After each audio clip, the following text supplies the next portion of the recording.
Hello, and welcome to Beyond Clean's presentation on industry disruption, navigating change in sterile processing. My name is Michael Matthews. Now, you've probably heard it said that the one constant in life is change. And perhaps nowhere is that more true than in healthcare, and more specifically in surgery. We work in a very rapidly changing environment. These rapid changes can seem chaotic and messy and lead to a lot of stress. So what we're going to do is we're going to look at what is industry disruption and suggest some strategies for how you can navigate that change in your sterile processing facility. First, let's look at industry disruption. Disruption is a process whereby a smaller company with fewer resources is able to successfully challenge established incumbent businesses. Now, a popular way to think about this is a David and Goliath situation. Now, if you think to the story, you have the biggest warrior anyone had ever seen versus a shepherd boy. And in most cases, you would reasonably expect that the bigger warrior would win. And that's not the way the story played out. And that's not the way that business always works out either. In fact, very frequently, the smaller business with the newer idea ends up being the winner, despite all of its lack of resources, because the idea that it brings to the table is better. Now, keep in mind that this is a process. It involves resources, and it has to successfully challenge or change the status quo, meaning the way that things are. Disruption and change mean the same thing. And you're probably more familiar with this than what you realize. For example, most of us drive cars, but at one point in history, nobody had a car. Everything was done either on foot or on horseback. And that transition wasn't as simple as coming up with an idea for the internal combustion engine, although that was how it started. It took a lot of different people trying, a lot of failure, and a lot of resources, but eventually the change happened to where automobiles became the primary mode of transportation. Now, that's a major change in the past. It's important to note that a lot of disruption can be ongoing. Another way of looking at this is the disruption caused by streaming entertainment versus traditional cable television services. Now, streaming has not made cable go away, but it has certainly caused a massive change in the way that we receive our entertainment and has completely upset that market share. Now, that's in a business context. What does it mean more specifically for sterile processing? Disruption impacts the current ways that we do our jobs or the current products or solutions that we may be using to do that job. I'm sure that those of you who have been in the industry for decades have probably seen massive amounts of change. The way that we did things 20 years ago is not the way that we do things now. And probably the way that we're doing things now is not going to be the way that we're doing things in 5, 10, 20 years or even less. I frequently like to remind people that the very first laparoscopic cholecystectomy, so a laparoscopic gallbladder removal, wasn't performed until 1985. And at that point, it was just experimental. And now, a very short time later, in the grand scheme of things, it has completely changed the way that we do surgery. It introduced a wide array of new instrumentation, new cleaning challenges, and a number of further advances that are all based on this concept of minimally invasive surgery. So prior to that, the only way to take somebody's gallbladder out was with an open procedure. All our instrumentation was open procedure instrumentation. Now we have minimally invasive laparoscopic instruments, we have robotic instruments, and who knows what's going to come in another 5 or 10 years. And that's why it's so important for us to really seek out to understand disruption and understand how to adapt to that change. First, let's consider the idea of industry disruption from the manufacturer's perspective. First, there's an idea or an innovation, and we typically tend to think about a good idea being all that it takes to make a big difference. But the reality is there's a whole bunch of stuff that has to happen after the idea, and most ideas don't make it. First, we have to go to research and development. Then we have to go to patent protection because you don't want somebody else to come along and steal your idea. And we have to move into validation and regulatory submission if it's required. There's often trials and beta testing because what makes sense in a lab doesn't necessarily make sense in the real world. And so that information has to make it back to the engineers to make it more practical. There often is market research to figure out how receptive people are to new ideas and changing processes. And of course, branding even makes a big difference in this. Then finally, after all of that, you have your big go-to-market, and that's still not the end of it. There still has to be a significant amount of education and user support in order to continue growing that product or that service to your customers. Now, an important detail that often gets missed is that you as a business don't start making money on your idea until you get to that go-to-market point. Everything that goes on prior to that point is just cost that you're eating. You don't get to start getting paid until the product actually makes it to the market. And so this is a significant investment of time, of resources to bring a single idea all the way to being a marketable service or product. And one of my very favorite podcasts to listen to is called How I Built This, and it's interviews with famous entrepreneurs, and some of them have developed businesses, some of them have developed products, but they're all people that we know very well, and they're almost always very wealthy people.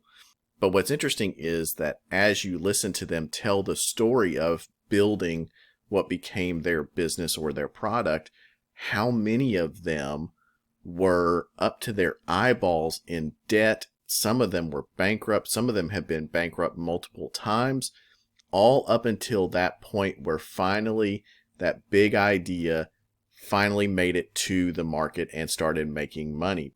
But prior to that, they were financial disasters. Next, let's consider the process of disruption from the sterile processing perspective.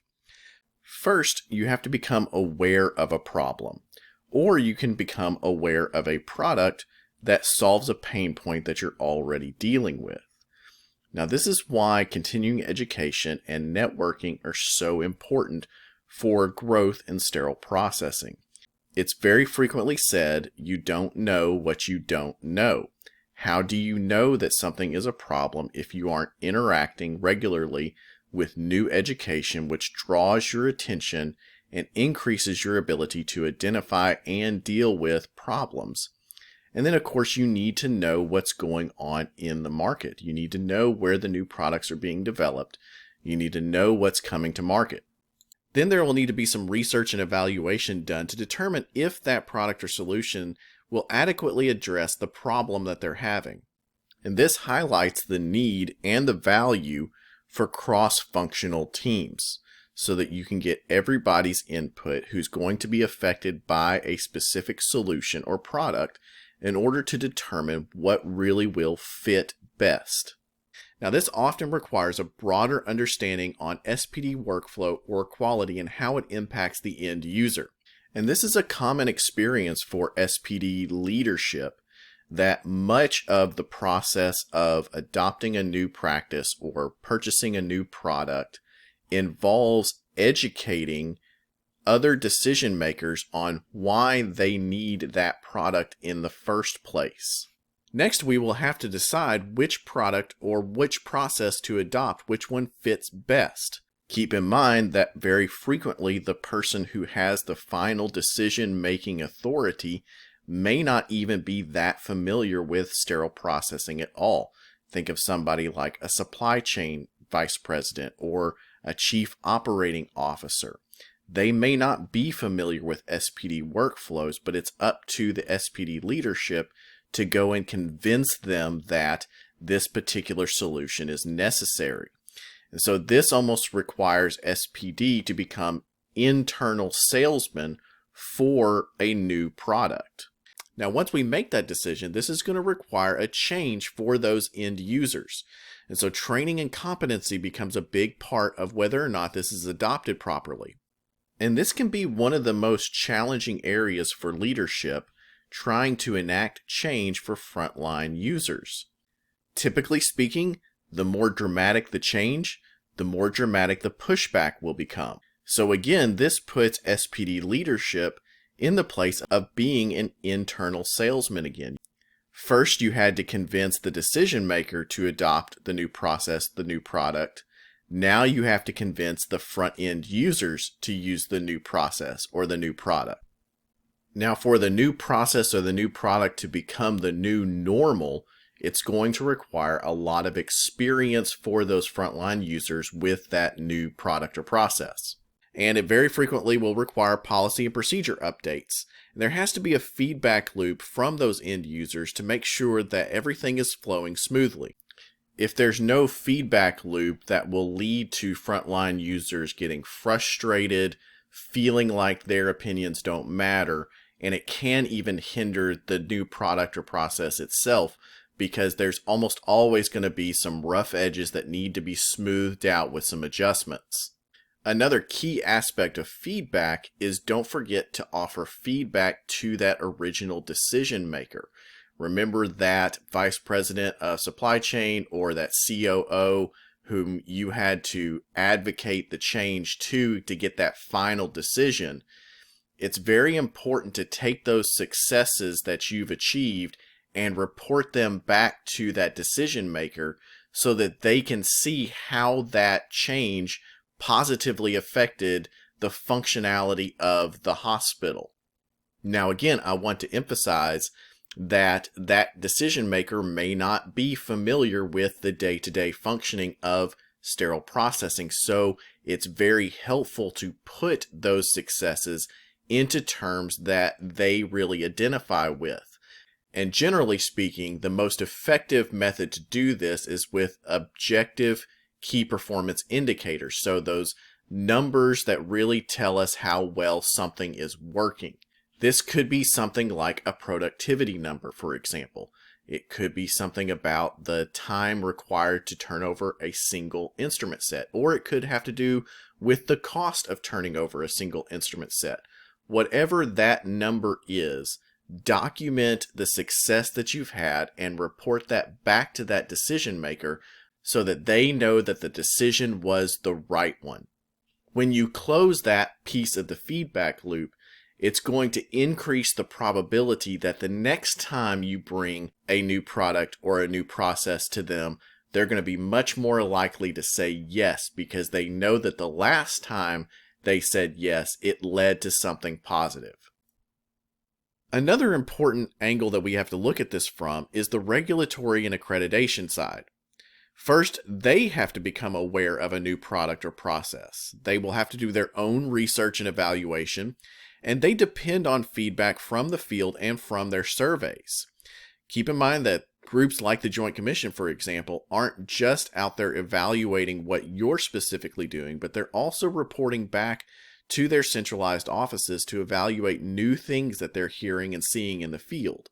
Now, very frequently, these accreditation and regulatory bodies will make use of work groups, which is specialized and focused groups around a specific problem or a specific process. The Association for the Advancement of Medical Instrumentation, or AMI as it's more commonly known, makes very frequent and regular use of these specialized work groups. In fact, all of their technical information reports or their tier reports and all of their ST standards all started with work groups. And all continuing work on those technical reports or those standards begin in the context of one of these work groups. They will very often review literature, white papers, peer-reviewed journals, or anything that's available. And only once something has gone through this rigorous process will you see publications of standards or recommendations coming out. It's a very long process. This also requires collaborative conversation with the users and the industry. Now, it can be very easy to overlook the fact that this collaborative conversation implies that there are already users using a new process or a new product that has not been written into the standards yet. That means that standards are typically reactive. They're reacting to something that has already made it to the market. Therefore, it's unusual, not impossible, but it is unusual for standards to lead the way for change. Typically, standards are adjusted after the disruption has already started taking place. So everything forms a feedback loop when it comes together, and this is the only way that disruption and change happens effectively. Manufacturers have to work with sterile processing users who have to work with regulatory bodies, and back and forth the process goes. Now, I mentioned earlier that disruption requires a significant amount of resources. Let's take a look at the difference between the resources required by an established product or company versus the resources required by a disruptive product or company. First off, technical and scientific resources. Usually those are already in place for an established company because they've already been through this process. But for the disruptive company, much of this has to be completed and published. Education, again, is already in place, but for the disruptive company, education must be created. Marketing, again, already in place. Disruptive, marketing has to be distributed. It has to be created. It has to find distribution channels.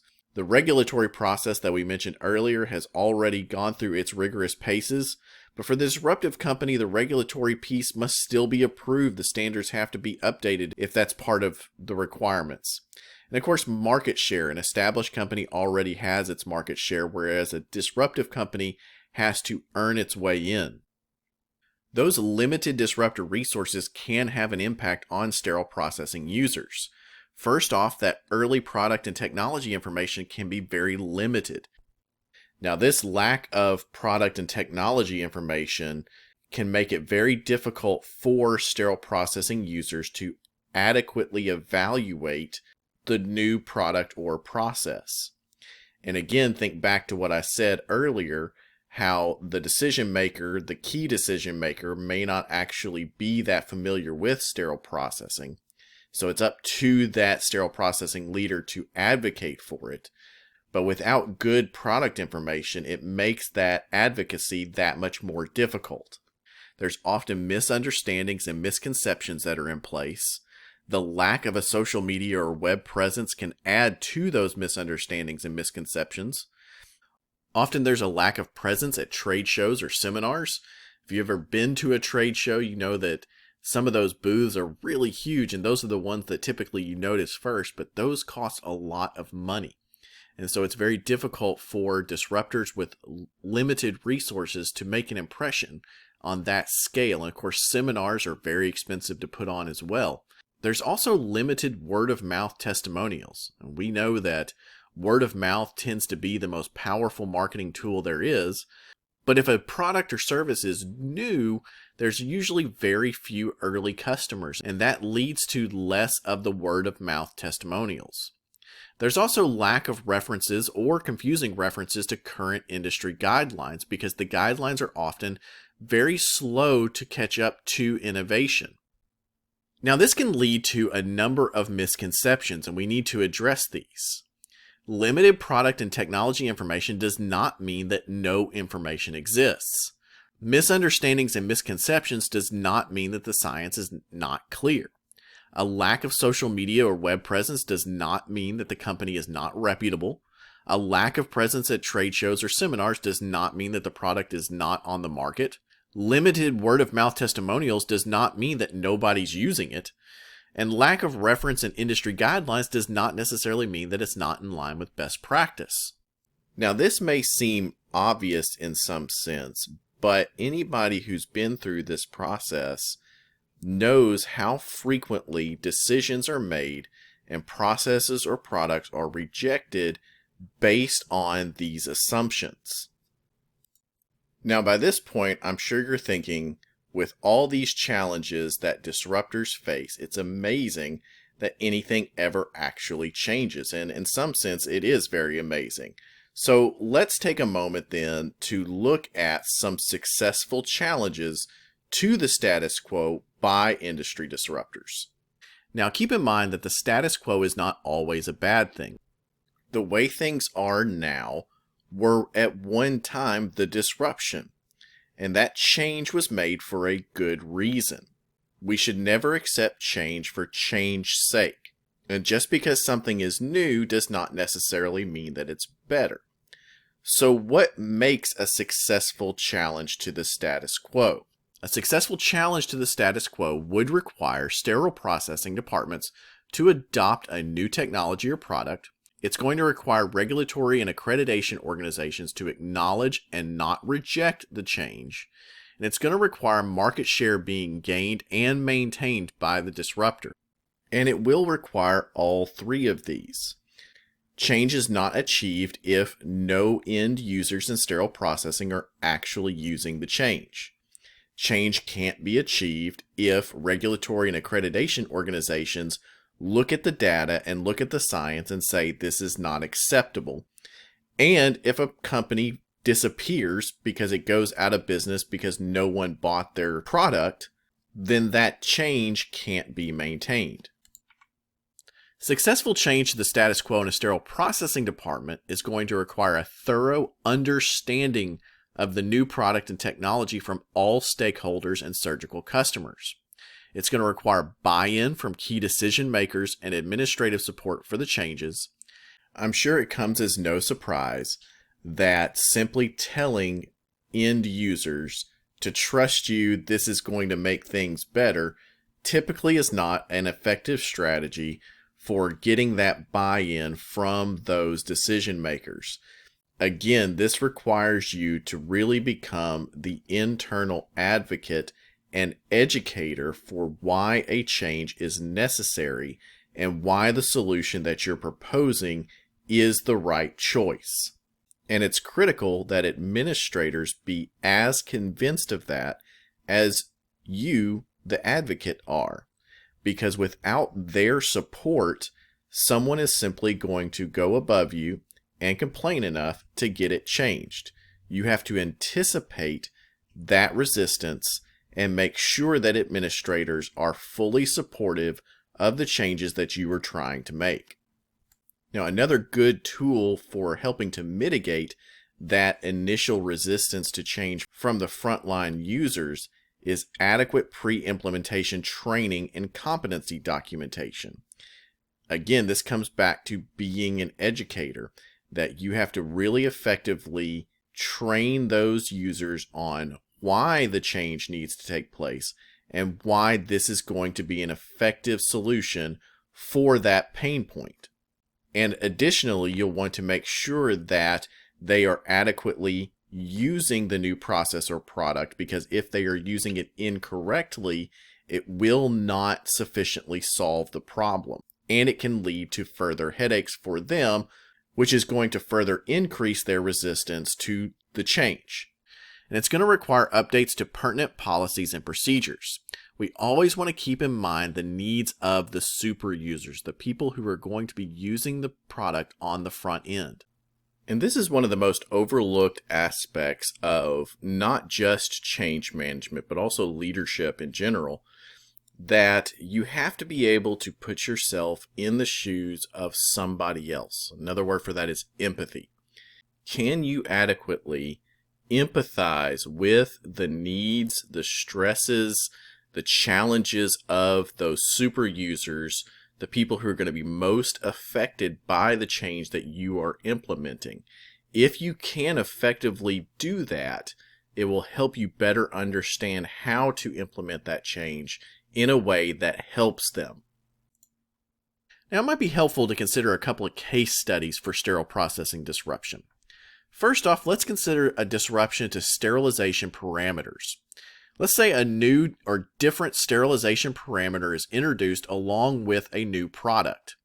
Now, this is going to cause a lot of confusion among particularly accreditation surveyors, because they have a very rigid system in mind for how things should be. Now, despite this difficulty with the accreditation surveyors, this product may see rapid adoption among SPD and OR users because it makes their workflow easier and faster.